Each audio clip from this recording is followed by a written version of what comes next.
जो मुद्दा हर TV debate से चीख चीख कर बोला जाना चाहिए, जिस मुद्दे पर अखबार की पहली सुर्खी होनी चाहिए, जिस मुद्दे पर आप जैसे प्रबुद्ध पत्रकारों को सवाल पूछना चाहिए और जिस मुद्दे पर प्रधानमंत्री मोदी की चुप्पी टूटनी चाहिए, वो मुद्दा है बड़े घोटालों का। लेकिन मेरा अपना मानना है कि इस देश में एक देश विरोधी, मोदी विरोधी संस्था है, वो इंटरनेशनल साजिश का शिकार है और उस संस्था का नाम है CAG, controller and auditor general. सरकार के सारे खर्चों का ऑडिट करती है ये संस्था। बड़ी देश विरोधी संस्था है। एक नहीं, दो नहीं, तीन नहीं, सात बड़े CAG घोटालों का पर्दाफाश पिछले कुछ ही दिनों में किया है। तो मेरा तो अपना मानना है कि प्रधानमंत्री मोदी को तुरंत एक रेड करवानी चाहिए, ED, CBI, इनकम टैक्स, जिसकी भी कराना चाहें, ताला लगवाएं इस संस्था पर और जेल भेजने का काम करें CAG के इन लोगों को। इन लोगों को क्या लग रहा है, प्रजातंत्र चल रहा है कि आप रिपोर्ट निकालेंगे और सरकार को आईना दिखाएंगे और सरकार से सवाल पूछेंगे कि इतनी बड़ी बड़ी धांधली कैसे हो रही है? अरे ये सब प्रजातंत्र में किया जाता था। ऐसे ऐसे पेपर फेंक फेंक कर एंकर, एडिटर तब शो करते थे जब प्रजातंत्र था।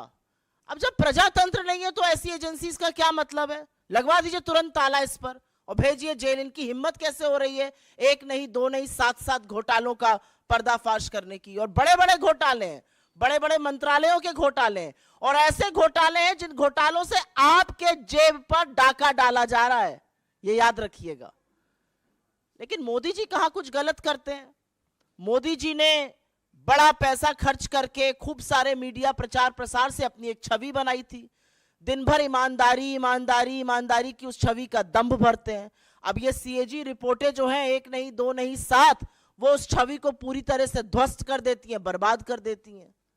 तो कुछ सवाल बनते हैं, लेकिन इस देश विरोधी संस्था को तो बंद होना चाहिए भाई। बहुत गलत बात है, मोदी जी के साथ बड़ी बेइंसाफी है। उनकी नाक के नीचे जो घोटाले और भ्रष्टाचार हो रहा है उसको उजागर कर रहे हैं। भला बताइए, ये काम है संस्थाओं का?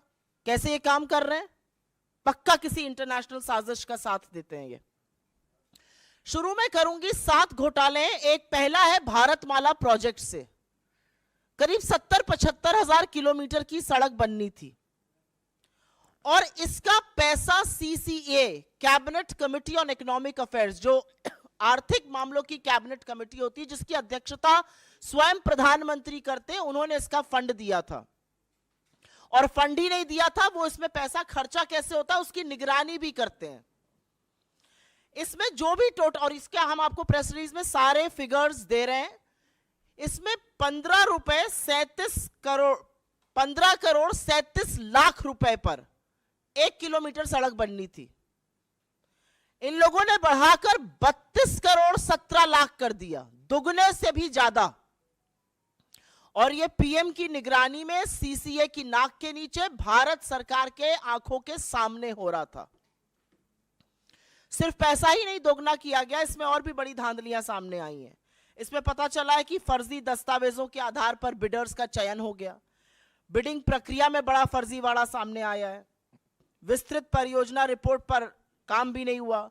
एस्क्रो अकाउंट से करीब 3,500 करोड़ रुपए का हेरफेर हुआ।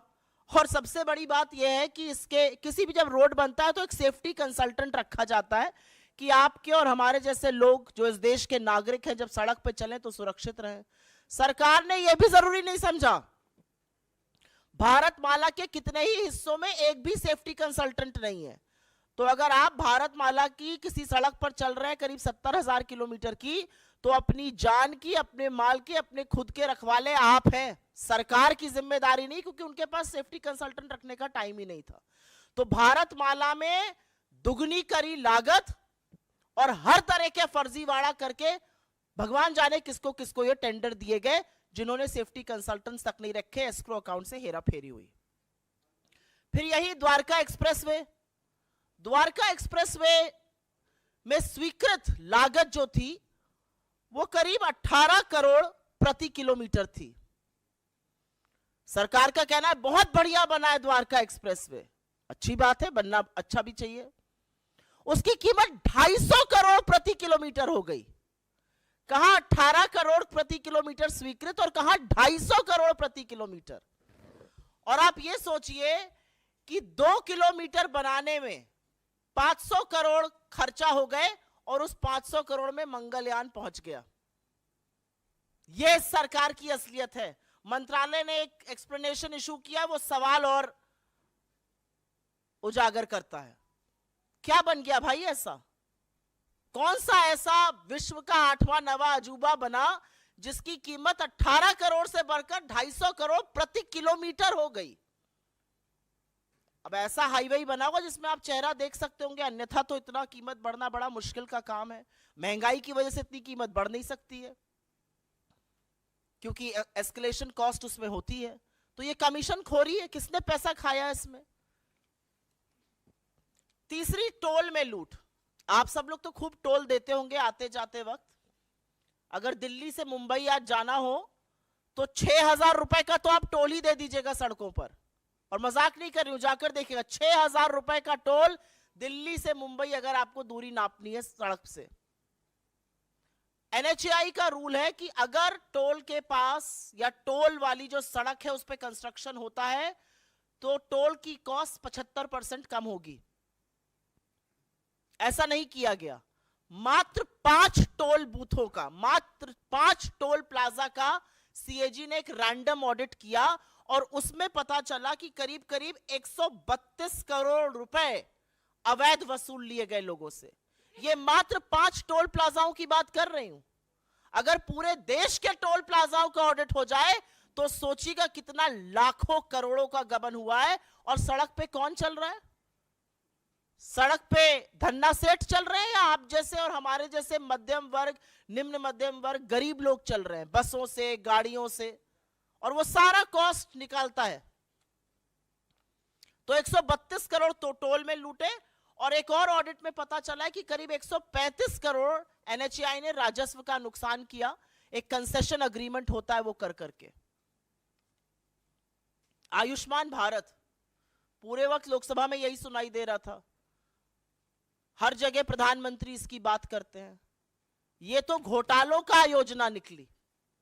आयुष्मान भारत में 7.5 करोड़ लोगों का, 7.5 लाख लोगों का, सॉरी, एक नंबर से रजिस्ट्रेशन हुआ है।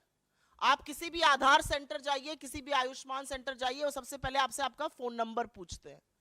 एक नंबर से 7.5 लाख लोगों का रजिस्ट्रेशन। और यही नहीं, आयुष्मान भारत के तहत 88,760, मोटा मोटा 88,000 मान लीजिए, उन रोगियों का भुगतान हुआ है जिनकी मृत्यु हो चुकी थी। मृत लोगों का इलाज दिखाकर क्लेम क्या भुगतान हुआ है। अब ये किसके पास गया है ये नहीं पता, लेकिन लाभार्थी के खाते में तो ये बिल्कुल नहीं गया है। 88,000 मृत लोगों के फ्रेश इलाज का क्लेम दिखाकर उस पर धांधली हुई है। और जैसा कि मैंने आपको बताया, 7.5 लाख लाभार्थी एक नंबर से जुड़े हैं। इनफैक्ट अगर आगे डेटा देखिए तो करीब करीब 1 करोड़ 24 लाख जो हैं वो मात्र कुछ फोन नंबर से जुड़े हुए हैं। भगवान की बात ना हो ऐसा कैसे हो सकता है? और वो राम जो सबके आराध्य है। अयोध्या में एक भव्य राम मंदिर बन रहा है। जमीन में जितनी दलाली भारतीय जनता पार्टी के नेता, SDM, कानूनगो सब मिलकर कर सकते थे, बड़े बड़े नेता, ट्रस्ट के लोग, वो तो खूब हुई। वो आप लोगों ने देखा और सरकार की बेशर्मी कह लीजिए या थेथराई कह लीजिए, एक शब्द उस पर बोला नहीं गया। अब पता चल रहा है कि अयोध्या डेवलपमेंट प्रोजेक्ट में भी खूब धांधली हो रही है। और धांधली ऐसी वैसी नहीं हो रही है। पैसा जो जनता का है वो जा रहा है ठेकेदारों के गल्ले में, अनुचित लाभ पहुंचाया जा रहा है। ऐसे ऐसे ठेकेदारों को GST का भुगतान हो रहा है जिनका रजिस्ट्रेशन कैंसिल हो चुका है। सिंचाई विभाग ने तो ऐसे लोगों को ठेका दे दिया जो अयोग्य थे। जो कार्यान्वयन एजेंसी है उत्तर प्रदेश राजकीय निर्माण निगम, उन्होंने परफॉर्मेंस गारंटी का एक पैसा होता है जो ठेकेदारों से जमा कराना होता है, वो तक जमा नहीं कराया। तो ये तो भगवान के नाम पर लूट मची हुई। पहले जमीन की धांधली में सस्ते में जमीन लेकर महंगे महंगे दामों में ट्रस्ट को बेचकर खूब पैसा कमाया इन तथाकथित राम भक्तों ने। हमारे आराध्य को, हमारे ईश्वर को भी नहीं छोड़ा। और अब उसी अयोध्या डेवलपमेंट प्रोजेक्ट में बड़ा घोटाला सामने आ रहा है कि करीब करीब 20 करोड़ रुपए तो ऐसे ठेकेदारों के गल्ले में गए जो अयोग्य थे। रजिस्ट्रेशन कैंसिल, जीएसटी का भुगतान आ रहा है। ग्रामीण विकास मंत्रालय, रूरल डेवलपमेंट मिनिस्ट्री, ये छठा घोटाला सामने आया है। क्या कहता है ये घोटाला? इसमें पेंशन का एक प्रयोजन होता है। वो पेंशन किसको जाती है? वो पेंशन जाती है वृद्धा पेंशन, विधवा पेंशन और विकलांग पेंशन। हर गांव में अगर आप आज की तारीख में चले जाइए तो आपको 10 लोग ऐसे मिल जाएंगे, वृद्धा, विकलांग, वृद्ध मिलाकर, जो कहेंगे हमारी पेंशन नहीं आ रही है। किसी भी जगह चले जाइए, वो कहेंगे हमारी पेंशन नहीं आ रही है। फिर हम उनको दिलासा देते हैं कि हम कुछ करते हैं, फिर हम डीएम को चिट्ठी लिखते हैं, फिर डीएम कहता है कि नहीं ऐसा आवंटित फंड कम हो गया है, क्या किया जाए। ऐसा तमाम जगह होता है, एटलीस्ट जहां जहां मैं जाती हूं वहां जरूर होता है। अब पता चल रहा है ऐसा क्यों हो रहा है? क्योंकि जो वृद्धा पेंशन, विकलांग पेंशन, विधवा पेंशन का पैसा है वो सरकार दूसरी योजनाओं के प्रचार प्रसार में खर्च कर रही है। सीएजी की रिपोर्ट से यह सामने आया है कि सरकार ने इस पैसे से होर्डिंग लगवाए ग्राम समृद्धि स्वच्छ भारत पखवाड़ा के 19 राज्यों के हर जिले में। जो पैसा एक विधवा के खाते में जाना चाहिए था, जो एक विकलांग के खाते में जाना चाहिए था, जो एक वृद्ध के खाते में जाना चाहिए था, उससे 19 राज्यों के हर जिले में होर्डिंग लगाए गए स्वच्छ भारत पखवाड़ा के। और अंत में एचएएल को भी घसीटा है सीएजी ने। विमान इंजन की डिजाइन प्रोडक्शन की खामियों का गंभीर आरोप लगा है, जिससे करीब राजस्व को 154 करोड़ रुपए का नुकसान हुआ है। तो हमारे कुछ सवाल है प्रधानमंत्री जी से। हमारा पहला सवाल तो यह है कि आप ही की नाक के नीचे ये घोटाले हो रहे हैं तथाकथित, आप ही की नाक के नीचे ये धांधली हो रही है, तो इस पर चुप्पी तोड़िएगा या नहीं तोड़िएगा? क्या प्रधानमंत्री अपनी सीधी निगरानी में हो रहे भारतमाला घोटाले, जिससे सीसीए के अध्यक्ष आप हैं, उस पर चुप्पी तोड़िएगा, उस पर कार्रवाई करिएगा? क्या केंद्रीय सड़क परिवहन और राजमार्ग मंत्रालय के खिलाफ और मंत्री के खिलाफ कोई कार्रवाई की जाएगी? एक एनएचएआई का मामला आया है, एक द्वारका एक्सप्रेसवे का आया है, भारतमाला का आया है।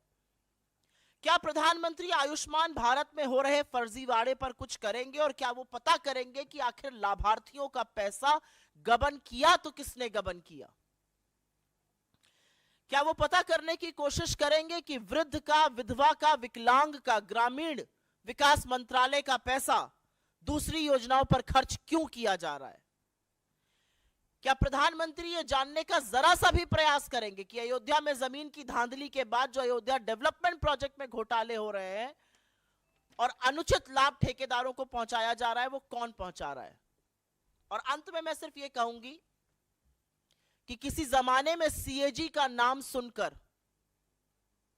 अधिकांश मीडिया को करंट लग जाता था।